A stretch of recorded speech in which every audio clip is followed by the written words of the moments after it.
Friends, আমি অসুস্থ। আমাকে আমাকে রং কিনতে যেতে হবে। আমার জন্য আপনারা দোয়া করবেন।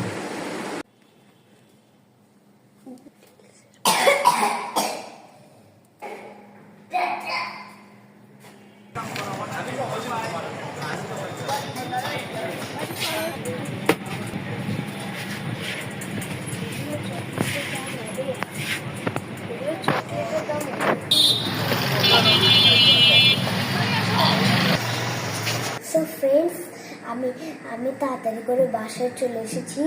তা কারণ আমার অনেক ঠান্ডা, তোমরা বিশ্বাস করছো না মনে হয়। এই দেখেছো তো? তো আমি এখন এগুলা কিনেছিলাম, একটা কথা বলাই হয় না। তোমাদেরকে অনেক ধন্যবাদ। আমি এগুলা কিনেছি কারণ আমার ড্রয়িং মানে প্রতিযোগিতা হবে। তো এখন আমি